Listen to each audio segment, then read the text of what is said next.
Muito boa tarde a todos. Estou feliz de poder estar aqui convosco. Aqueles que habitualmente nos estavam a assistir ou que já nos acompanhavam há várias semanas pelo sistema de transmissão da Igreja Adventista de Setúbal, estavam habituados a ver-nos aqui sem máscara, não é? Mas nós também comentámos que assim que houvesse público presencial, todos nós estaríamos, portanto, de forma protegida para podermos efetivamente garantir, pelo menos de forma mínima, que se algum de nós estiver contaminado, não venha a contaminar outras pessoas. O fato de estarmos assintomáticos não quer dizer que nós estejamos saudáveis. E isto, inclusive, é até uma lição espiritual que nós podemos tirar, não é? O próprio pecado pode, muitas vezes, no seu processo de degradação moral do ser humano, pode inicialmente não causar logo de início todo o processo destrutivo de decadência final, mas poderá eventualmente a pessoa até sentir-se bem, achar que está tudo bem, mas gradualmente o pecado vai fazendo transformações na sua vida, a ponto de que um dia ela está tão longe de Deus, está tão magoada e ferida pelo pecado, da mesma forma que uma doença, nos seus primeiros momentos de incubação, a doença não manifesta os seus sintomas, a pessoa está bem, entretanto ela já está, em termos de latência, já está doente, já está contaminada. Muito bem, isto posto, gostaria de propor-vos a leitura hoje do capítulo 19, Êxodo, capítulo 19, e nós vamos, portanto, estudar hoje a palestra que tem como título Deus faz aliança com Israel. E vamos continuar a aprender, a vislumbrar as lições que este povo há 35 anos, há 35 séculos, deixa para nós. Estas mesmas lições são úteis para os cristãos do século XXI.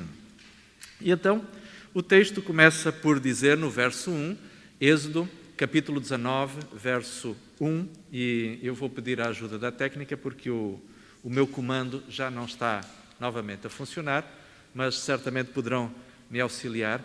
Então, só a título de contextualização, nós temos neste mapa, que todos nós poderemos ver, o percurso que o povo de Israel foi fazendo desde a sua saída do Egito, passando pelas proximidades, portanto, do Mar Vermelho, fazendo a travessia do Mar Vermelho e depois percorrendo a costa oriental do Mar Vermelho em direção justamente ao Monte Sinai. E quando nós chegamos, portanto, ao verso 1, nós estamos no terceiro mês depois da saída do povo de Israel do Egito. Portanto, quando nós vemos desde o capítulo 12 de Êxodo até o capítulo 20, quando é dado por Deus ao povo de Israel os 10 mandamentos, passaram-se apenas 3 meses. Portanto, toda aquela história que é ali contada, a travessia do Mar Vermelho, as águas de Mara, depois o oásis de Elim, o maná, as codornizes e depois a experiência das águas de Refidim, tudo isso aconteceu em 3 meses. E agora reparem numa coisa muito interessante e importante. Em 3 meses o povo de Israel deixou o Egito. Devemos lembrar que eles já tinham passado provavelmente uns 3 ou 4 meses a verem a poderosa mão de Deus manifestar-se sobre o Egito com as 10 pragas. Portanto, é muito provável que as 10 pragas tenham caído sobre o Egito durante o período de 3 a 4 meses. Foi o tempo necessário para que Deus manifestasse o seu poder e devastasse o Egito. Depois, os outros 3 meses foram o tempo em que o povo de Israel já tinha tido experiências em que foram desde o louvor e a exaltação a Deus até, diríamos assim, atitudes de murmuração, de ressentimento contra Deus. E nós podemos perceber que o povo de Israel, em certo sentido, é muito parecido com aquilo que nós hoje também somos, não é? Há dias em que nós estamos muito bem, estamos todos contentes, louvamos a Deus, sentimos que a presença de Deus na nossa vida se faz de uma forma muito especial e nós cantamos e louvamos a Deus pela alegria de sermos seus filhos, mas também é verdade que há outros dias em que nós nos sentimos tristes, nos sentimos abatidos, perguntamos onde está Deus, achamos muitas vezes até que Deus, de alguma forma, até se esqueceu de nós. E, queridos amigos, é interessante nós podermos perceber que nesta trajetória, por vezes, de sobe e desce do povo de Israel, eles estavam também a representar um pouco daquilo que haveria de ser, ao longo de toda a história, a trajetória espiritual dos cristãos na sua maioria. É claro que estes exemplos estão aqui contados, não para que nós simplesmente sintamos que podemos legitimar o nosso comportador oscilante de fé ou de falta de fé, mas aquilo que a Bíblia nos quer ensinar é que, de alguma forma, Deus tem uma maneira muito especial de lidar justamente com estas oscilações, com estes sobe e desce, ensinando-nos por contraste, ensinando-nos pelo exemplo do povo de Israel, que nós podemos efetivamente ter uma atitude diferente, porque de alguma forma, muito daquilo que era a postura do povo de Israel havia de ser também vista pelo próprio Senhor como uma ofensa, como uma demonstração de ingratidão por aquilo que o Senhor tinha feito pelo povo de Israel. E nós não podemos esquecer uma coisa muito importante.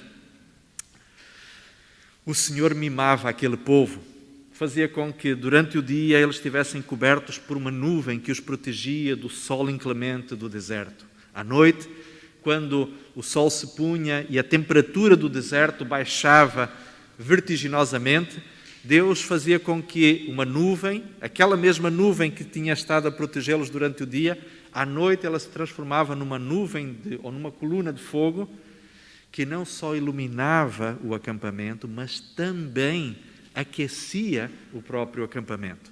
E 6 dias por semana havia um suprimento generoso de alimento que era derramado do céu pela madrugada, de maneira que cada manhã o povo de Israel podia levantar-se para colher o pão, o maná, que tinha todos os componentes nutricionais para dar àquelas pessoas as condições de viverem, não só de forma nutritiva, de viverem bem nutridos, mas sobretudo de maneira saudável também.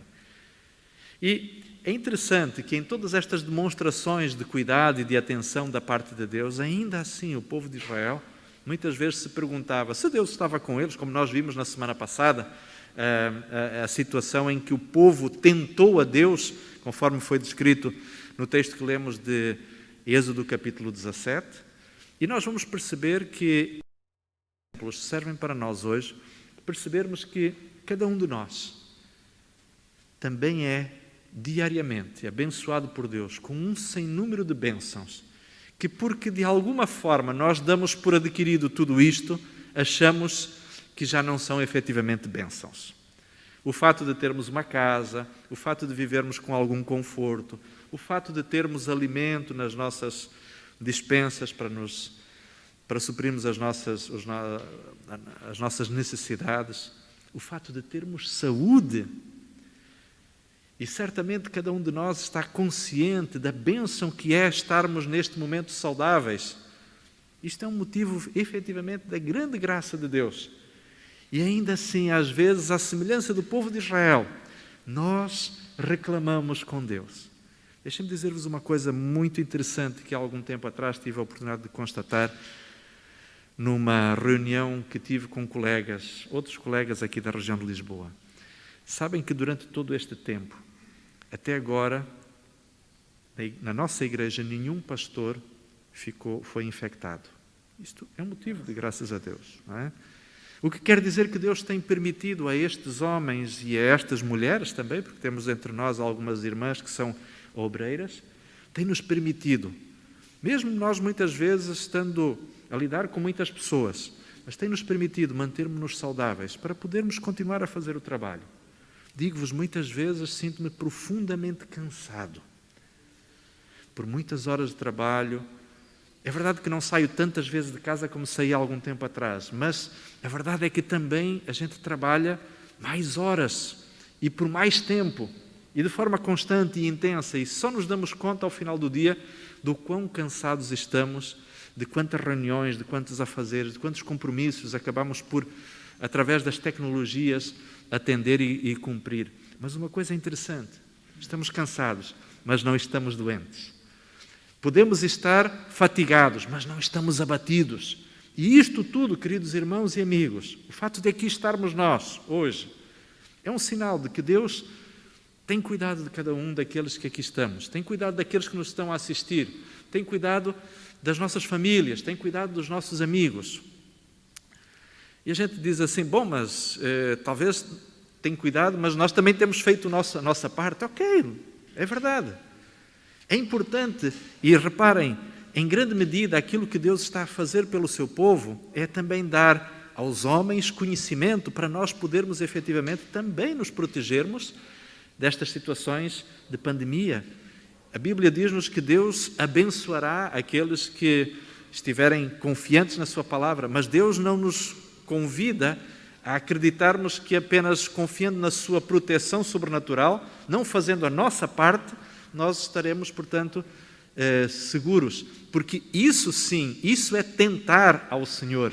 Isto é uma atitude de presunção, na qual nós, não fazendo a nossa parte, estamos efetivamente a colocar o Senhor presunçosamente à parte, e isto é ofensivo ao próprio caráter de Deus. Bom, mas assim sendo, chegando a este ponto, o povo de Israel estava, portanto, próximo do imponente Monte Sinai. E o texto com o qual nós vamos, portanto, começar está em Êxodo, capítulo 19, verso 1, e diz assim: no 3º mês, depois dos filhos de Israel haverem saído da terra do Egito, no mesmo dia, chegaram ao deserto de Sinai. Ou seja, chegaram junto ao Monte Sinai.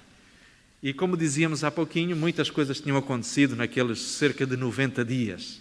Muita coisa tinha sucedido e aquele povo tinha imensas histórias para contar. Mas o verso 2 continua dizendo: tendo partido de Refidim, vieram ao deserto do Sinai e acamparam-se no deserto. Israel, pois, acampou-se defronte do monte.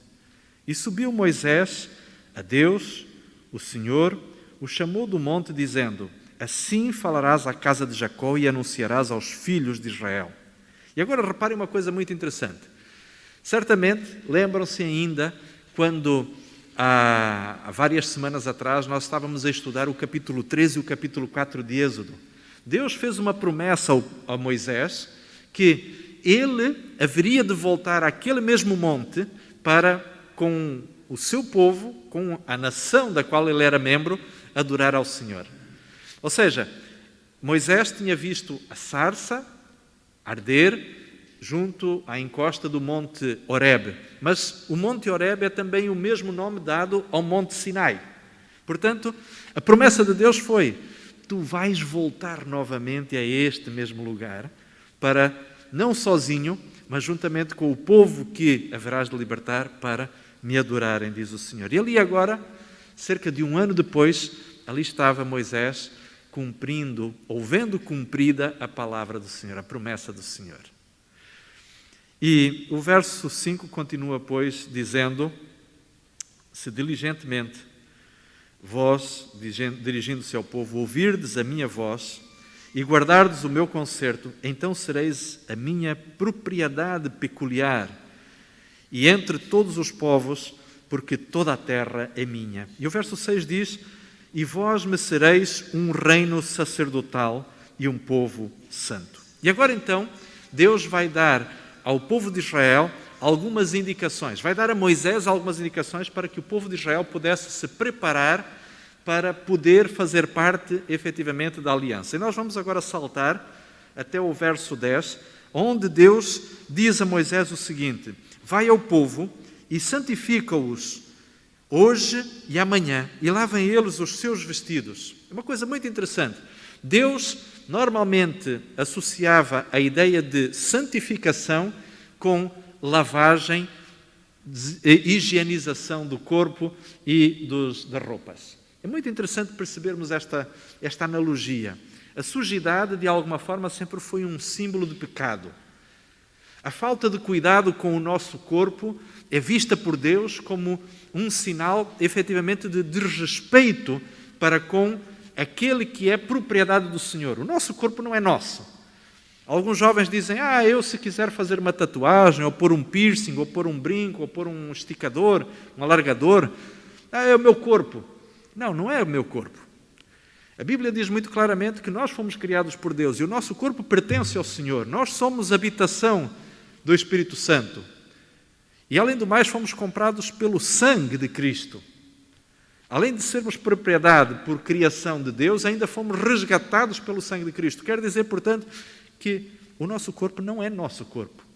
Uma mulher não tem o direito de praticar um aborto simplesmente porque concebeu uma criança numa situação que não lhe foi conveniente, um pouco por irresponsabilidade, um pouco por promiscuidade, não é? Nós estamos aqui a dizer que se uma mulher, por exemplo, estiver com um problema de saúde e o feto também estiver com um problema de má formação, este aborto terapêutico não possa ser feito. Mas muitas pessoas concebem a ideia de que o corpo é seu, o corpo não é nosso.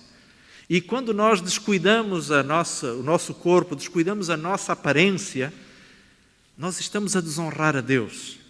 Estamos, de alguma forma, a desenvolver um tipo de comportamento que acaba por ser algo que se assemelha ao próprio efeito do pecado no ser humano, que é a degradação que ele causa no homem, que ele causa na mulher.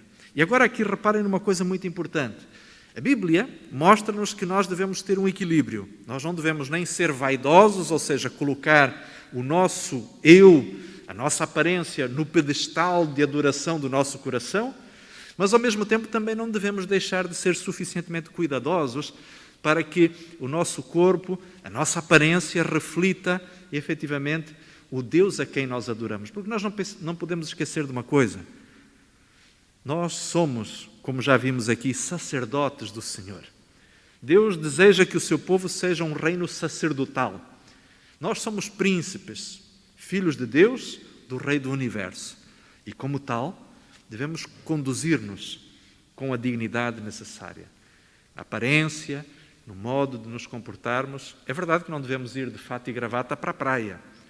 Nem sequer devemos andar, diríamos assim, com vestido de festa, a passear pela Serra da Rábida. Não é isso. Mas devemos, com a devida dignidade, comportar-nos cada momento de acordo com a condição espiritual a qual o Senhor nos redimiu enquanto na cruz do Calvário como seus filhos. Por isso, então, a santificação estava relacionada efetivamente com a lavagem da roupa, a lavagem do corpo. E devemos ter como cristãos este cuidado. Hoje, todos nós estamos altamente sensibilizados para a importância que a higiene tem como medida de prevenção de contágio de doenças. Não é? E há quanto tempo, vejam, Deus dizia isto ao povo. Deus, de alguma forma, estava a preparar a nação justamente para isso. Então, esta era a primeira condição, ou seja, eles deveriam se santificar, não por um dia, mas por 3 dias. Eles deveriam limpar-se, deveriam separar, inclusive, todo um conjunto de cuidados para poderem se preparar para estarem na presença de Deus. Depois, diz ainda a Bíblia que eles deveriam ter mais um outro cuidado. No verso 12 encontramos ali a informação: marcarás limite ao povo ao redor do monte, diz o verso 12, guardai-vos que não subais ao monte, nem toqueis no seu termo, porque aquele que tocar o monte certamente morrerá. Interessantemente, Deus estava a mostrar àquele povo a necessidade deles terem uma noção de limite, do que era certo, do que era errado, do que era santo, do que era profano, do que era consagrado e do que não era consagrado. E eles, na condição pecaminosa, moralmente falando, em que se encontravam, deveriam, embora tivessem se santificado, embora tivessem se lavado, mas ainda assim eles deveriam ter a noção de que o monte em que Deus iria descer, este monte deveria ser preservado de ser tocado por mãos e pés impuros. E a própria Bíblia diz ainda nos versículos seguintes que se algum animal inadvertidamente atravessasse este limite estabelecido ao redor do monte, este animal deveria ser apedrejado. Lembram-se, na semana passada, aqueles que assistiram neste programa, recordam-se que o povo de Israel estava em certo momento disponível para apedrejar Moisés e Arão. A Bíblia mostra-nos que só existiam 3 razões pelas quais, dentro do tempo do bíblico, as pessoas poderiam ser apedrejadas. Era por adultério, por idolatria ou por blasfémia. E A blasfémia aqui era exatamente a alguma pessoa ou algum animal que, sem ser convidado, atravessasse os limites estabelecidos por Deus, demarcados por Moisés, e tocasse em terra santa, num local sagrado, que Deus haveria de tocar justamente pela sua presença. Agora, reparem aqui uma coisa muito importante. O que é que isto nos ensina a nós? Nós hoje também temos coisas que são sagradas e pelas quais deveríamos ter um grande respeito. Começaria por nos recordar da palavra de Deus. Sabem, queridos amigos, nós como cristãos deveríamos ter um grande respeito pela palavra de Deus. Não só lê-la com atenção, com respeito, com reverência, porque a comunicação, é a mensagem de Deus para nós, mas sobretudo tendo a noção de que a palavra de Deus ela tem autoridade para nos dizer aquilo que nós efetivamente devemos fazer na nossa vida. E estarmos disponíveis reverente e humildemente para mudar aquilo que efetivamente seja a orientação de Deus. Se nós entendemos que Deus nos está a pedir, através da leitura da Bíblia, Deus nos está a pedir que nós mudemos determinado comportamento na nossa vida, pois reverentemente nós devemos efetivamente estar disponíveis para isso. Outro aspecto importante em relação à palavra de Deus, muitas vezes as pessoas ao falarem da Bíblia fazem-no com uma certa irreverência. E eu não estou a falar aqui de professores universitários que são agnósticos ou que sejam ateus. Eu estou a falar aqui sobretudo de cristãos que muitas vezes, para darem um certo ar de conhecimento e de cultura, se ufanam de fazer citações jocosas em forma de brincadeira com a Bíblia. Sabem, a Bíblia jamais deveria ser usada em anedotas, por mais inocentes que elas sejam. Por mais, diríamos assim, simples e despretensiosas que possam ser as brincadeiras. Inclusive, sabem, meus queridos irmãos, uma coisa muito importante que nós deveríamos ter em conta é que, ao falarmos da palavra de Deus, deveríamos ter claramente a noção de que, ao citarmos as suas palavras e ao apresentarmos os seus conceitos, não estamos a falar de nós mesmos, nem de opinião do Zé das Flores ou do Manuel das Batatas. Nós estamos a falar a respeito da opinião definitiva e absoluta do Rei do Universo, daquele que é a verdade personificada, daquele que é o princípio e o fim, o alfa e o ômega, aquele que não muda, aquele cujos pensamentos, com a profundidade da sua reflexão, não são alvo de alterações ou de modas que possam influenciar e alterar o fluxo ou a natureza do seu pensamento. Quando falamos da palavra de Deus, jamais deveriam prevalecer expressões como eu acho, ou eu penso, ou na minha opinião. É a palavra de Deus. E eu lembro-me que ontem o nosso irmão Filipe Valente muito bem colocava esta ideia no estudo da lição da Escola Sabatina. Queridos irmãos, a palavra de Deus é intocável. Nós não precisamos e nós não somos chamados a ser advogados de Deus. Certamente, vocês já me ouviram várias vezes falar sobre isto. A palavra de Deus não precisa de um advogado. Deus não nos convida a sermos seus defensores. Deus convida-nos a sermos testemunhas. Testemunhas daquilo que a palavra de Deus faz na nossa vida. Testemunhas do que a graça do Senhor faz na nossa existência. Testemunhas daquilo que o poder de Deus fez na nossa vida e na vida daqueles que conosco vivem. É isso, efetivamente, que nós devemos ter como noção. E quando o povo de Israel foi convidado a ter um respeito profundo por aquela montanha, não é porque aquela montanha passaria a ser dali para a frente um lugar sagrado de peregrinação, mas era um lugar santo, porque Deus estaria presente naquele lugar. E Deus tem os seus marcos ainda hoje neste mundo. Deus tem um outro marco muito importante, ao qual nós devemos dar grande interesse e importância. É o dia que Ele deseja que nós possamos estar em contato com Ele. Cada sábado, a palavra de Deus nos ensina que nós devemos tomar tempo para estar com o Senhor.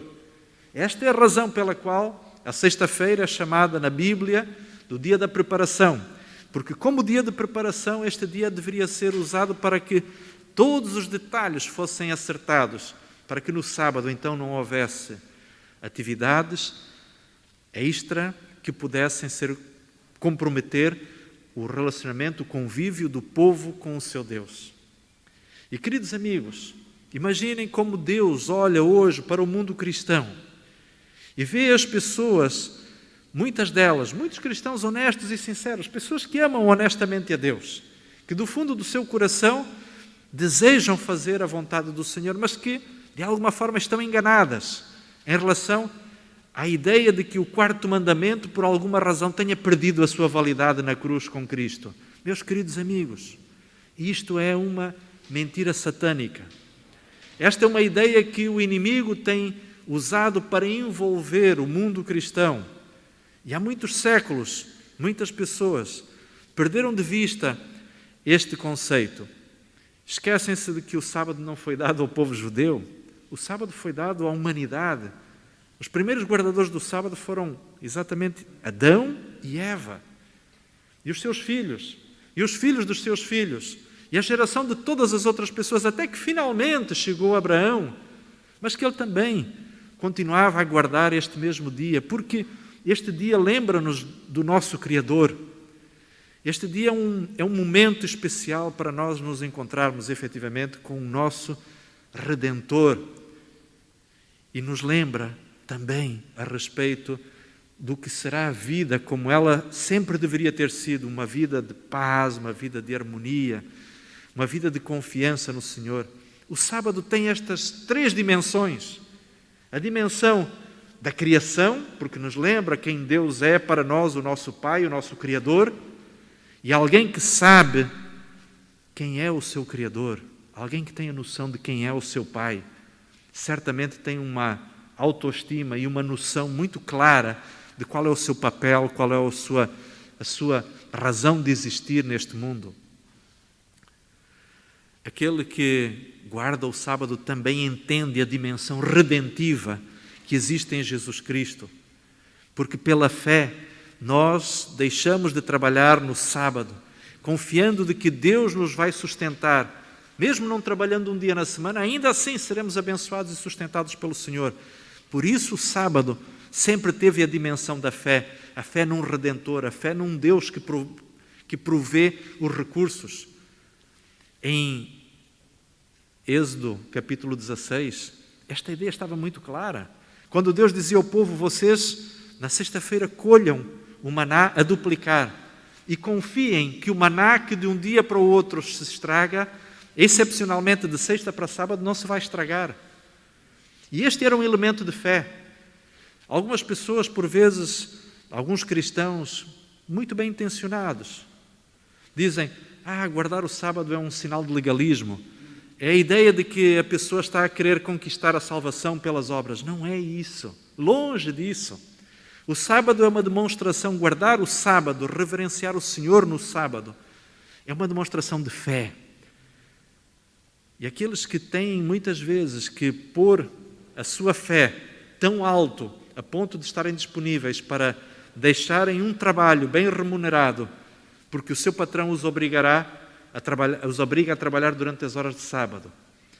Estas pessoas que colocam a sua vontade nas mãos de Deus e abandonam esse emprego, elas estão a ter fé. Elas estão a exercer aquilo que de mais digno existe na comunhão que um ser humano pode ter com o seu próprio Deus.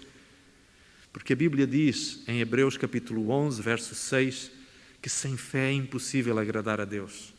Ou seja, algumas pessoas que acreditam, alguns cristãos que acreditam que a observância do quarto mandamento é um ato de legalismo, é porque talvez ainda não tenham refletido profundamente sobre as implicações de fé, de confiança em Deus que possam estar associadas às questões relacionadas com a obediência ao quarto mandamento. Mas a terceira dimensão do sábado tem que ver efetivamente com o fato de que ele nos aponta, ele nos lembra, ele nos recorda cada semana que um dia nós vamos viver com Deus de uma forma completamente diferente do que é a condição de vida aqui neste mundo. E o sábado é, acima de tudo, uma um pequeno vislumbre daquilo que poderá ser em termos de deleite, em termos de alegria, em termos de bênção, a vida na eternidade. É por esta razão que a Bíblia nos recorda, em Isaías, no capítulo 66, nos últimos versículos, nos versos 23 e no verso 25, que de um sábado a outro sábado, desde uma lua nova até outra lua nova, toda a carne, diz o Senhor, virá adorar perante mim. Ou seja, no céu, na vida eterna, quando o mundo voltar novamente a viver sem pecado, quando o universo estiver para sempre livre da mácula da desobediência, o ser humano voltará a guardar o sábado de forma universal. Se no céu o sábado vai ser o dia de guarda, por que não o deveríamos já estar a guardar, a reverenciar aqui? Nós não adoramos o sábado, nós adoramos o Criador do sábado no dia que Ele escolheu para ser reverenciado de forma especial. E esta é talvez uma das grandes questões. Aqueles que se arriscam a dizer que determinado mandamento não merece ser obedecido, apesar de não haver um claro assim diz o Senhor na Escritura, estão a fazer algo que, de acordo com o mandamento, com o estatuto que é mencionado aqui, estão a tocar em terra santa, estão a tocar em terreno sagrado. E a punição para essas pessoas que fizessem isso inadvertidamente ou de forma deliberada, qual era? Era o apedrejamento. Porque a idolatria, a blasfémia e o adultério deveriam ser punidos com o apedrejamento. E agora pensem numa coisa interessante. Será que estes três atos não têm, na verdade, a ver uns com os outros? Será que não são a mesma coisa? Jesus muitas vezes deixou claro, sobretudo no Antigo Testamento, que a infidelidade do povo de Israel, quando se prostrava diante de outros deuses, era comparada ao adultério. E a Bíblia mostra-nos muitas vezes que a idolatria, nas suas mais variadas formas, acaba por ser adultério espiritual. E agora reparem uma coisa extremamente interessante, é que Deus vai efetivamente pedir ao povo que eles pudessem, ao final de 3 dias, então, estarem preparados para receber o Senhor. No final destes 3 dias, o Senhor haveria de se manifestar. E quais eram, efetivamente, os planos de Deus para o seu povo? Havia 2 coisas que Deus esperava do seu povo de Israel, no contexto da aliança. Primeira, Deus esperava que o povo lhe fosse fiel e tivesse com o Senhor uma relação de confiança. Essencialmente isto. Deus só pedia isto. Sejam fiéis e confiem em mim. Sejam fiéis e estejam disponíveis a confiar.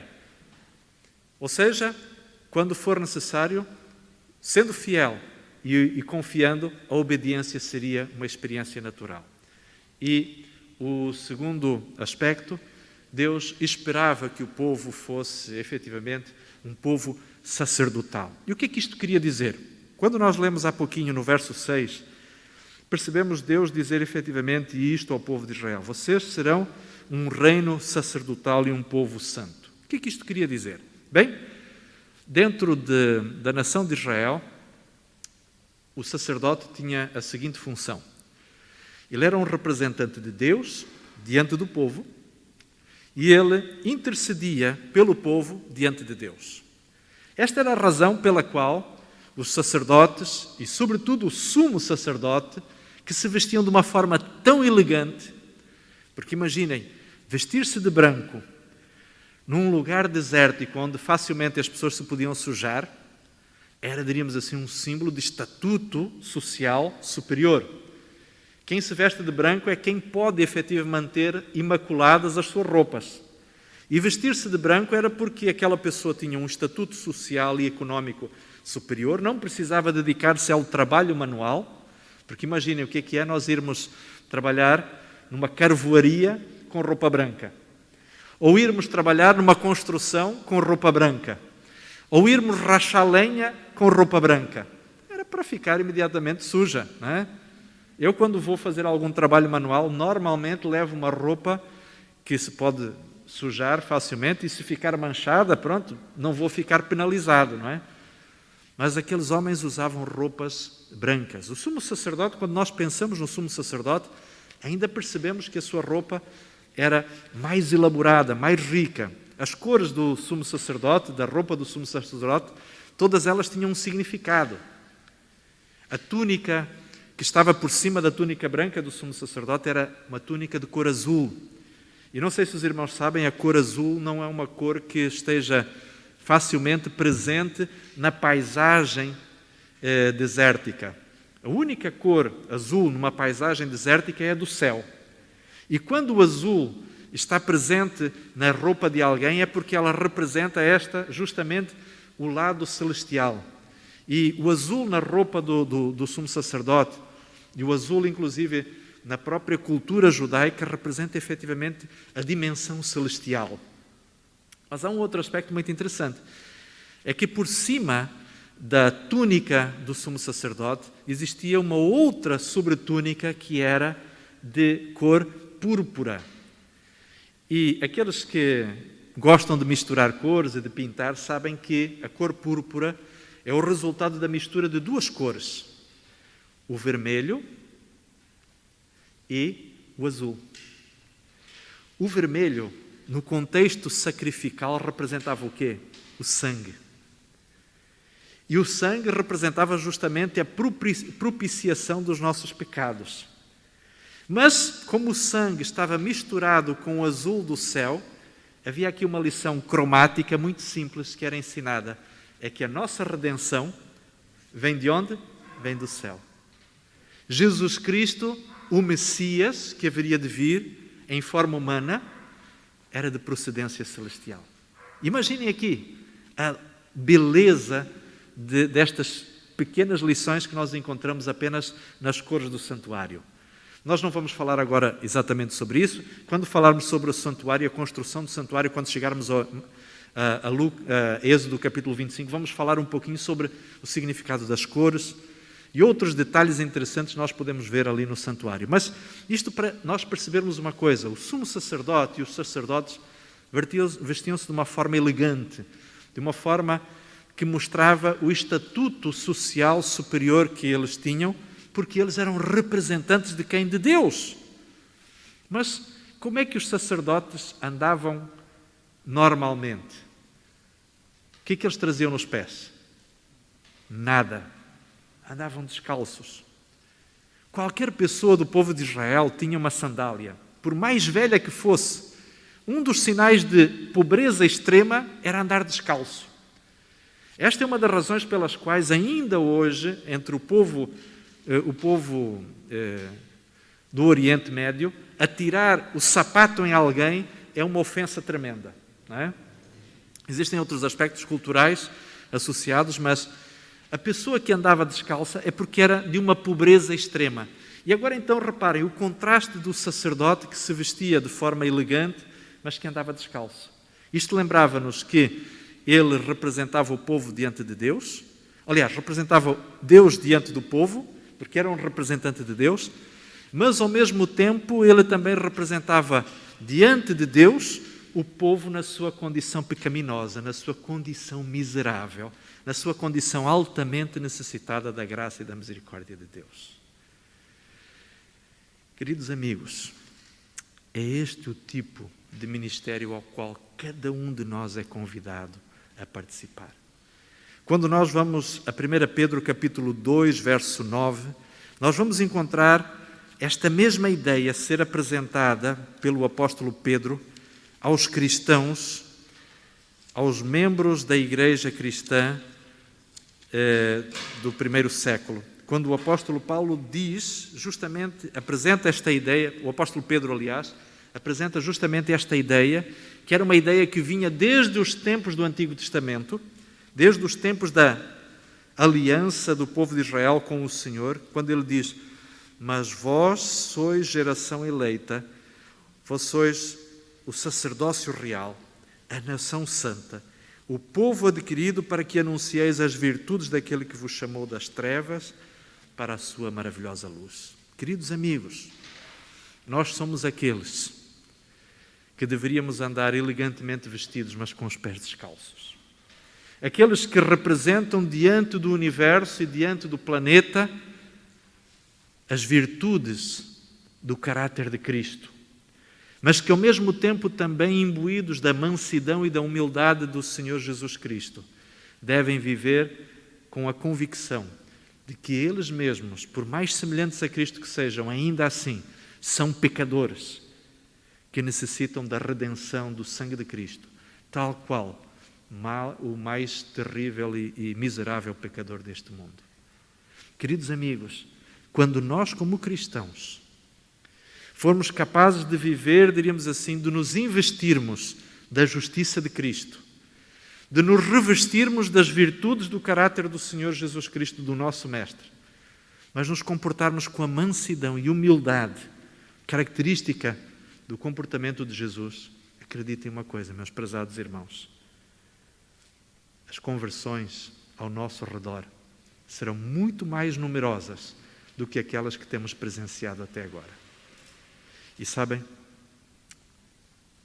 perdoem-me se já me ouviram dizer isto, mas a realidade é esta.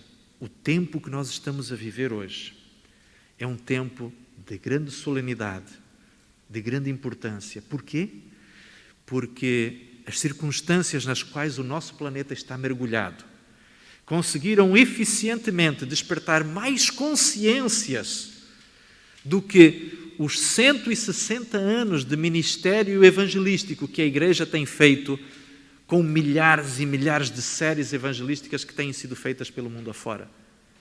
Algumas poucas semanas de pandemia despertaram a atenção de mais pessoas para a Bíblia e para os seus ensinamentos do que em todos os 160 anos de evangelização desenvolvida competente e profissionalmente pela Igreja Adventista ao longo de mais de um século e meio. E agora a grande questão é, as pessoas estão a abrir os olhos, as pessoas estão a prestar atenção, estão-se a dar conta de que estamos a viver tempos especiais. O que é que eles vão ver no povo sacerdotal? O que é que eles vão ver em você e em mim? O que é que eles vão notar naqueles que são os representantes de Deus, de alguma forma representantes de Deus na terra? Queridos irmãos e amigos, que o Senhor nos ajude a vivermos com a humildade, com o sentimento de reverência, de termos no nosso coração as virtudes de Cristo demonstradas à semelhança daquilo que foi a vida do nosso próprio Mestre Jesus. Que o Senhor ajude a que cada um de nós seja tão amoroso, seja tão digno, tão leal ao exemplo de Cristo, de maneira a podermos efetivamente sermos um povo sacerdotal neste mundo, uma nação santa que exalte as virtudes do Senhor Jesus Cristo neste mundo. Que Deus nos abençoe. É a minha oração. Amém.